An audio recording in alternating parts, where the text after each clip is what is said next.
My first lesson, which is, encrypted in my DNA now, was the idea of working for, pay. And my first job was in high school, and I got it specifically because there was a girl in my grade that I was really interested in, and she got a job at the shoe store in the mall, and I was able to get a job across in the ice cream parlor. And my plan was, when the mall closed down, we could go out, and hang out together, which was a good plan. First day on the job, I'll never forget it. She was in the window putting in the shoes there. It's a small mall.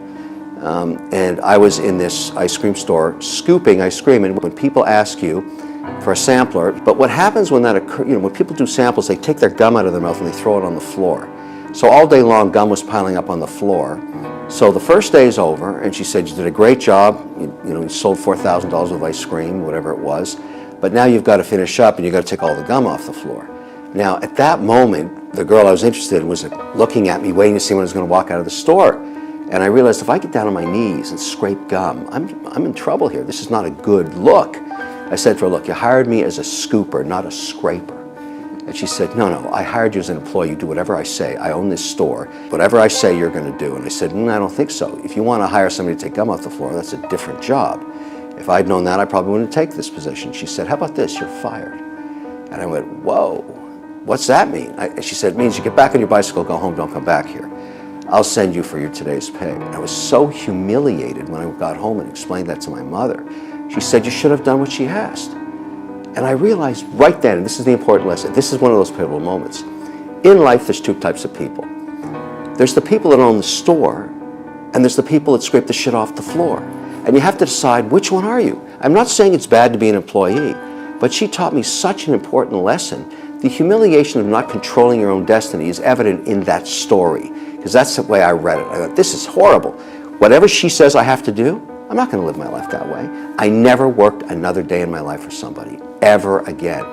Now, decades later, I can afford to bulldoze the whole mall if I want. And I go back there to meet her because I wanted to thank her for that moment for me, that amazing moment where she just reset my whole dial, all my DNA. I just didn't want to scrape stuff off the floor, ever. I wanted to own the store, and I couldn't find her. The store was gone. I hired somebody to find her because I wanted to thank her and help her out for making that moment happen to me. But there's a story that tells you a defining moment for one random person deciding what path they were going to take. Entrepreneurship for me, I've never looked back.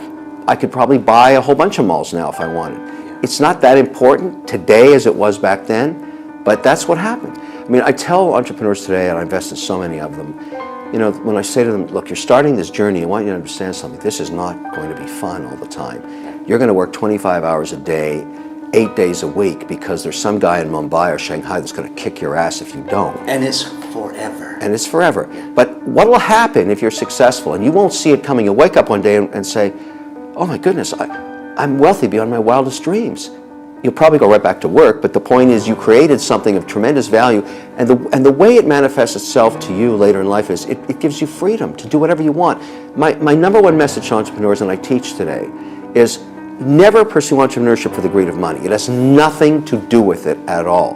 The whole reason to be an entrepreneur is the pursuit of freedom. That's why you do it. You do it because you want to be free one day to do whatever you like.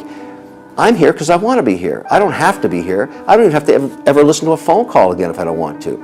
That's not what I want to do. I enjoy spending my time doing the things that I want to do.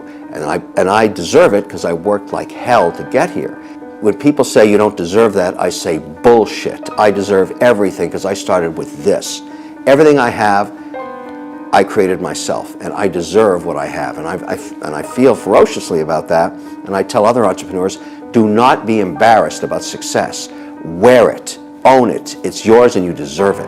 When I was in my final months of getting my business master's, my MBA, in that class of maybe 160 cohort, that was at that size, we thought we were such hot shit. I mean, you're finishing and you know everything and you're ready to go and just take on the world. And in comes this guy and he looks up, he was a guest lecturer, but usually a guest lecturer, gets some slides up or starts talking about a presentation about the company they work for. He was different. He walked in, no slides, no PowerPoint, nothing. he just walked around and looked at all of us and he said, "You guys think you're so damn good, don't you? Well, when you walk out of here, the real world is going to kick the living shit out of you, and you won't know what hit you. It'll be brutal. About a third of you will be a complete failure. Another third will be spinning their wheels a decade from now, and the other third will be phenomenal successes. Too bad about the other 2/3, but I'm just telling you the truth." And I looked down at him and I thought, what an asshole. What he claimed in that presentation was that experience is very important in life, and that in fact intuition is just experience distilled. The longer you're at something, the better your intuition is about businesses and people. And I thought, what a load of crap.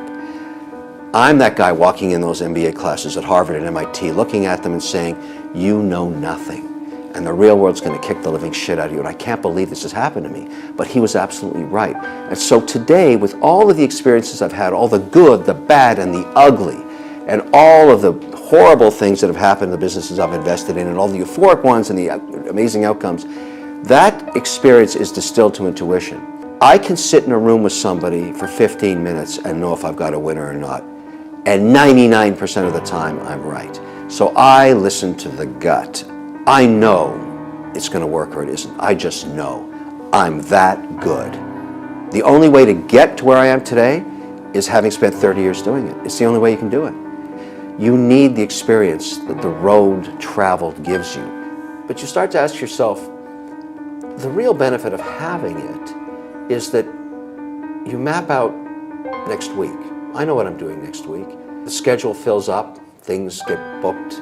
I look at it on the calendar and I call back to the people that coordinate my week and the places I'm going to be in. And I say, why am I going to be in Mumbai next week? And they say, well, you're meeting with so-and-so for this deal or that deal. And if I don't want to be in Zurich, I don't have to go to Zurich. Yeah, that's the luxury of having the... Right, and I just say, I'm not going to Zurich, I've changed my mind. And to me, that's the 99% of why it's great to have your own financial independence, because that goes right back to the store when you're scraping the gum off the floor. There's nobody telling you you have to be in Zurich. That is why it's worth it, because that's a form of freedom that you can't get any other way, because it's very easy to stay in that world where somebody is mitigating your risk. You just have to perform certain tasks, do them well for a third of your day, and they will feed you a salary. A salary is the drug they give you when they want you to forget about your dreams.